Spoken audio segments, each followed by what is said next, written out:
mas é uma aula absolutamente essencial.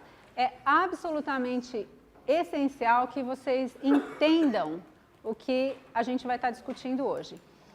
Provavelmente vocês já escutaram e já estudaram algumas dessas coisas, mas eu vou reforçar porque essas interações elas são essenciais para entender bioquímica e para entender biologia.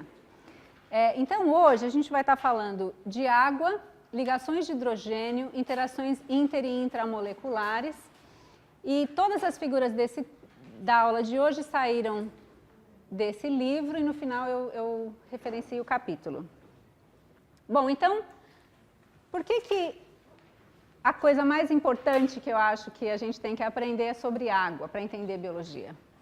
Porque cerca de 70% em massa da maioria absoluta dos organismos vivos é água.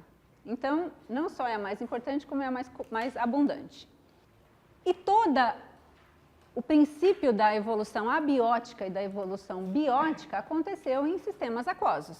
É muito provável que as primeiras biomoléculas evoluíram em soluções aquosas, e é certo que os primeiros organismos celulares e multicelulares apareceram em ambientes aquáticos.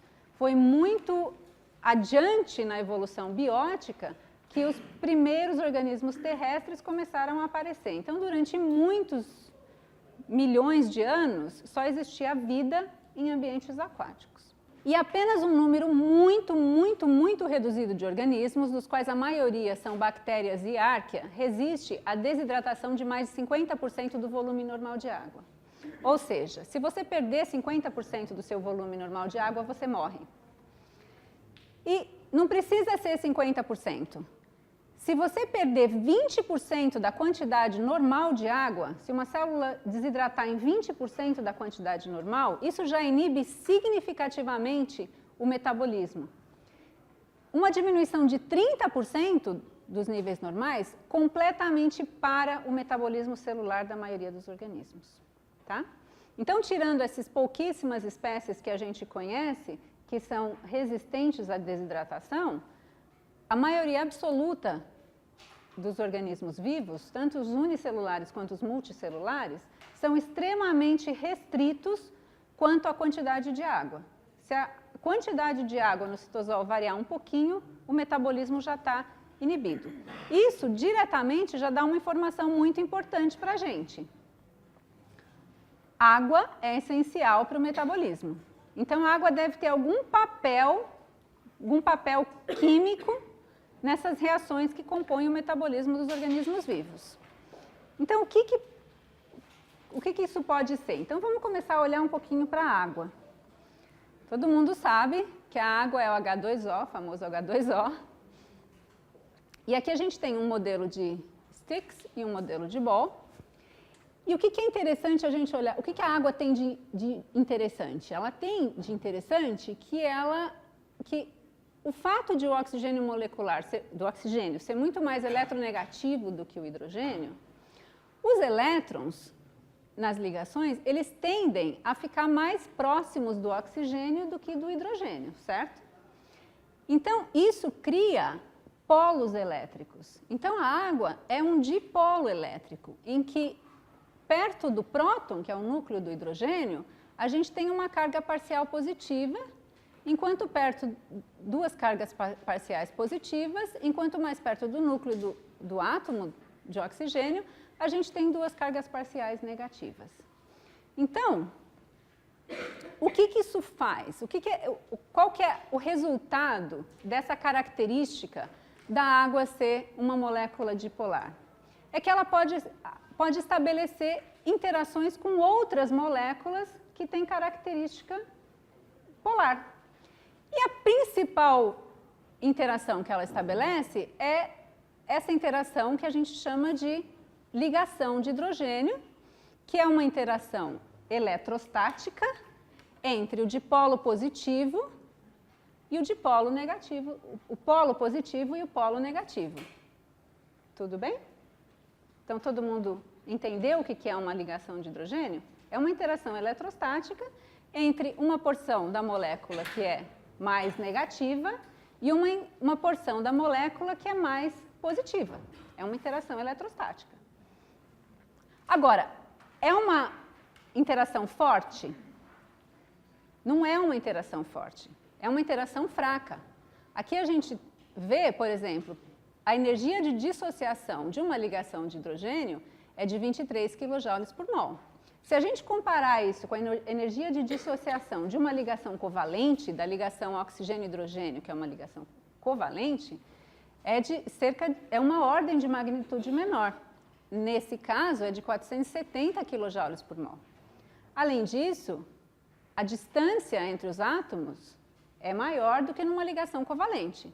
A ligação covalente oxigênio-hidrogênio na própria molécula de água tem cerca de 0,1 nanômetros. A ligação de hidrogênio entre o oxigênio de uma molécula de água e o átomo de hidrogênio e o próton da outra molécula de água tem quase o dobro disso, tem quase 0,2 nanômetros. Então, é uma ligação mais distante e é uma ligação mais fraca. Agora, quando você coloca um monte dessas juntas, a força coesiva, o resultado da adição desse monte de interações é grande. Né? É exatamente esse monte de ligações de hidrogênio entre as diversas moléculas de água que dá a coesividade da água líquida, por exemplo. E se a gente olhar, por exemplo, para os pontos de fusão e de ebulição da água, a gente vê que eles são muito mais altos do que um monte de outros solventes, que são solventes orgânicos. Né? O ponto de fusão da água é 100 graus maior do que o ponto de fusão do etanol. O ponto de ebulição da água é 40 graus maior do que o ponto de ebulição do etanol. E por que é isso? É exatamente pela somatória de todas as possíveis ligações de hidrogênio que as diferentes moléculas de água podem fazer em solução. Tá? Então, se a gente olha para a água líquida, o que a gente tem é esse tipo de estrutura em que as moléculas estão mais livres, então elas estão girando mais, e elas estão fazendo ligações de hidrogênio umas com as outras e desfazendo o tempo todo. O resultado disso é que a estrutura é mais flexível e que a gente tem, em média, 3,4 ligações de hidrogênio por molécula de água por determinado tempo. Então, se a gente congelasse essa foto, uma imagem dessa foto, um instantâneo, a gente veria que cada molécula está fazendo, em média, 3,4 ligações de hidrogênio com outras moléculas ao redor. Em gelo, a estrutura é mais estável, porque diminui a temperatura, a mobilidade das moléculas, obviamente, diminui, então elas estabelecem as 4 ligações de hidrogênio que elas podem estabelecer. Então, cada molécula de água está ligada através de ligações de hidrogênio com 4 outras moléculas, e é isso que estabelece a estrutura cristalina do gelo. Acontece que essas transições, à temperatura ambiente, elas ocorrem espontaneamente, tá? Tanto a transição de gelo para água e de água para vapor, ou vapor de água, elas são processos espontâneos à temperatura ambiente. E por que é isso? Isso é porque as transições, elas têm um ΔH, vocês lembram do ΔH da aula passada? Que é a diferença em entalpia. Lembram disso? De sólido para líquido, um ΔH positivo de 5,9 kJ por mol. De líquido para gasoso, um ΔH também positivo de 44 kJ por mol. E se a gente sabe que esses processos acontecem espontaneamente, o que isso significa? Para qualquer transição ser espontânea, o ΔG tem que ser negativo. Lembra que a gente olhou que ΔG positivo significa que uma determinada reação não acontece espontaneamente naquele sentido. ΔG negativo, variação de energia livre negativa, significa que o processo acontece espontaneamente naquele sentido. Então, o ΔG é negativo. Como a gente sabe que o ΔH é positivo, isso significa que é o aumento da entropia, lembram da formulinha?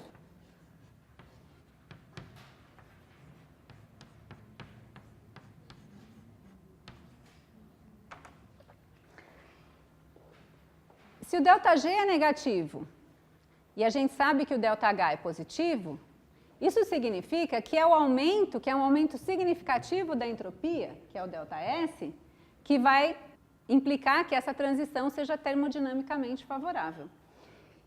E se a gente pensar nisso, isso não faz sentido. O que é entropia? Não é a desorganização das moléculas? Em que estado vocês acham que essas moléculas de água estão mais organizadas ou menos organizadas?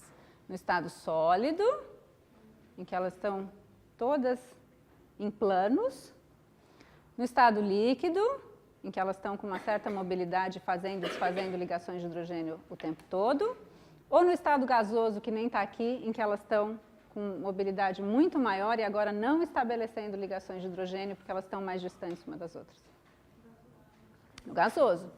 Então, o ΔS é negativo. O ΔS é a diferença de entropia aumenta à medida que você vai no sentido de gasoso. Então, é isso que garante que esses processos, que essas transições sejam termodinamicamente favoráveis. Essa propriedade da água de fazer pontes de hidrogênio, ela é muito importante em vários aspectos de reações bioquímicas.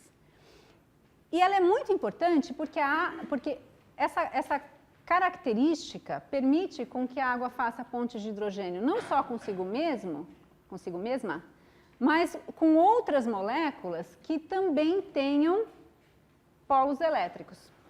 Como, por exemplo, grupos funcionais de moléculas polares. Então, ela pode fazer ponte de hidrogênio com cetonas, com nitrogênio, com oxigênio ligado a carbono, com outro aldeído aqui. Então, em que o átomo mais eletronegativo vai ser o aceptor de hidrogênio e o hidrogênio do outro átomo vai ser o doador de hidrogênio. Esses grupos funcionais a gente encontra muito frequentemente em biomoléculas, certo? Então, aqui, por exemplo, a gente tem uma ligação de hidrogênio entre água e uma hidroxila de um álcool ou de um carboidrato.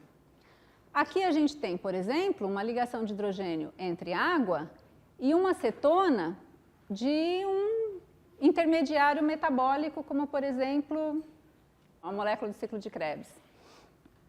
Aqui a gente tem, por exemplo, uma ligação de hidrogênio entre duas cadeias polipeptídicas. Esse tipo de interação não precisa nem ser com a água, mas pode ser entre moléculas nos quais existe diferença de eletronegatividade entre os componentes. E esse é um caso muito importante, porque as ligações de hidrogênio são ligações de hidrogênio estabelecidas entre duas bases que são componentes dos ácidos nucleicos. Então, essas ligações de hidrogênio, elas são muito importantes para estabilizar a estrutura do ácido nucleico. E isso é verdade para todas as biomoléculas. Todas as biomoléculas têm esses grupos funcionais pendurados. Todas as biomoléculas estão em solução aquosa. E todas as biomoléculas estabelecem esses tipos de interação. São interações fracas? São interações fracas.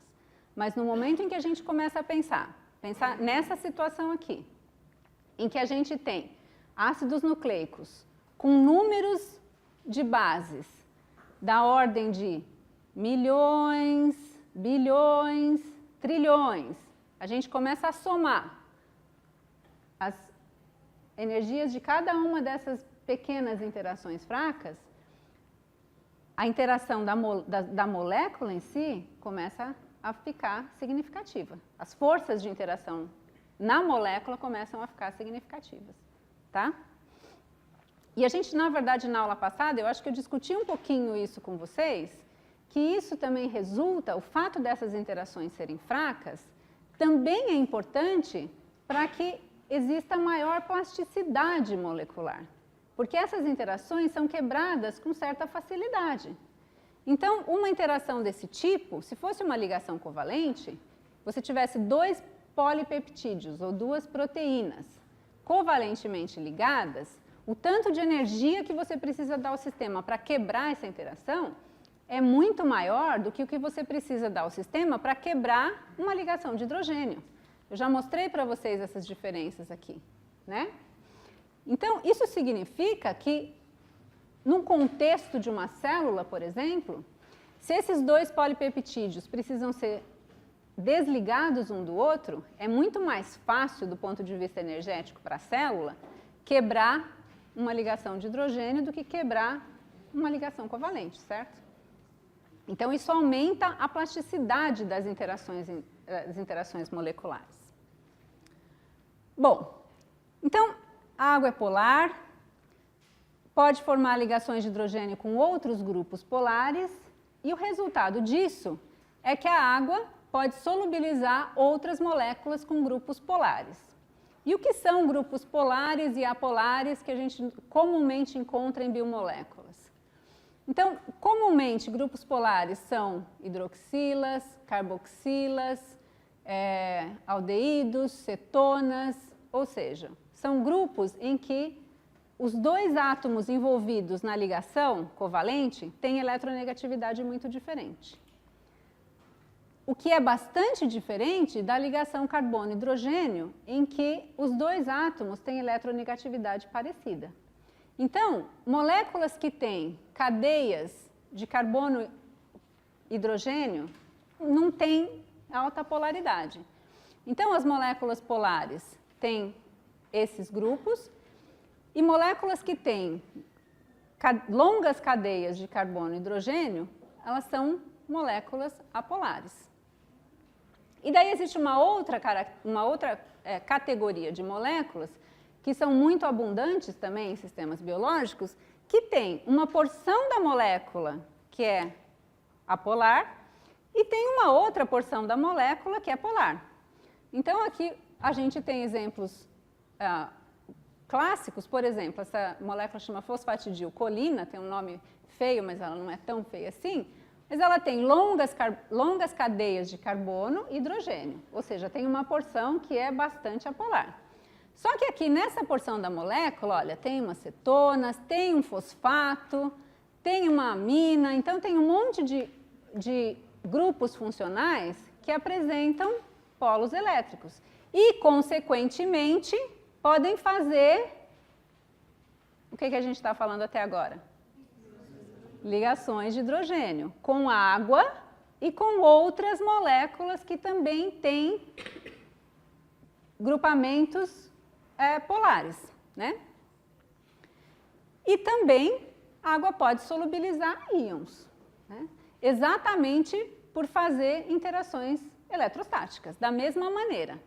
Então, se a gente olha, por exemplo, um grãozinho de sal, imagina que isso aqui é um grãozinho de sal, que está se solubilizando em água, à medida que os íons vão sendo solubilizados, eles vão sendo solvatados por moléculas de água, hidratados por moléculas de água.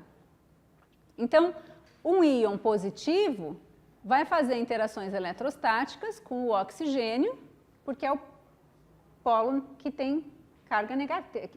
Tem carga efetiva, mas é o polo negativo da molécula. O íon negativo, as moléculas de água vão se orientar de tal maneira que os prótons vão estar fazendo a interação com o íon negativo. Então, isso aqui é um exemplo do sal dissolvendo em água. E uma coisa que é importante notar é o grau de desorganização dos átomos constituintes do sal aumenta com a dissociação. Ou seja, antes você tinha essa estrutura extremamente organizada. À medida que dissocia e que solubiliza em água, os íons estão mais desorganizados, ou seja, aumenta a entropia, ou seja, isso é termodinamicamente favorável, tá? Isso é importante em biologia, em bioquímica? Sabe por que eu estou falando? Sabe por que eu estou aqui na frente falando isso? Não, isso é absolutamente essencial em bioquímica, porque todas as reações, a maioria das reações, todos esses componentes estão dissolvidos em água, gente. Eu não falei para vocês que 70% do nosso corpo é água? Então, essas interações determinam não só a estrutura, como a função de quase tudo em sistemas biológicos. inclusive a solubilidade de gases que são biologicamente muito relevantes. A solubilidade de gases também depende da sua polaridade, tá? Então, por exemplo, se a gente olhar alguns gases, como o nitrogênio, o oxigênio e o dióxido de carbono, que apesar de ter dois polos, eles se cancelam, porque eles são em direções opostas, que são não polares, se a gente olhar para a solubilidade desses gases em água, olha que baixinho que é. Se a gente comparar isso com a solubilidade de gases que são polares, amônia, por exemplo, ou sulfeto de esse gás, sulfeto de hidrogênio, que são polares, olha a diferença de solubilidade. Olha quantas gramas por litro a gente consegue dissolver comparando com isso, tá? Não só, notem a diferença na temperatura em que isso está sendo dissolvido. Você consegue dissolver 900 gramas de amônio por litro a 10 graus. Compara com 18 miligramas de nitrogênio por litro a 40 graus. São ordens de grandeza de diferença. E isso tem implicação para a gente? Para nós, em específico? Vocês acham que isso tem implicação para nós? Por quê? Vamos pensar numa situação em que isso pode ser importante. Você consegue hidrogênio, a gente não consegue para respiração, apesar de ter tanto hidrogênio no ar. Hidrogênio, nitrogênio. Você consegue para respiração. Isso seria uma boa razão, só que a gente não consegue fixar o nitrogênio. Não é, a questão do nitrogênio não é essa em específico, é que a gente não tem enzimas que transformem nitrogênio gasoso em nitrito e nitrato, que é o que a gente usa, na verdade, né? A gente não, as bactérias usam e outros organismos usam para depois fazer aminoácidos, essas coisas. Mas, por exemplo, dióxido de carbono, CO2, é o principal produto da degradação de substratos energéticos em organismos aeróbicos. Então, todo organismo aeróbico produz CO2 como resultado do metabolismo. Esse CO2 é produzido dentro das nossas células e tem que ser transportado em algum sistema para a gente poder expelir. E tem que ser transportado por algum transportador, através de uma solução aquosa. Então, com tão baixa solubilidade, o resultado, o corolário disso é que os organismos vivos tiveram que desenvolver transportadores de CO2, porque o CO2 sozinho não dissolveria tão bem no transportador ou no sangue, por exemplo, em concentrações suficientes para ser expelido. Qual que é a concentração de CO2 no ar? Que seja 1%. É provavelmente maior do que a solubilidade em água, né? Então, só por isso a gente não conseguiria estar expelindo o CO2. A gente tem que ter transportadores específicos para que o CO2 seja carregado das suas células até o seu pulmão para você conseguir expelir.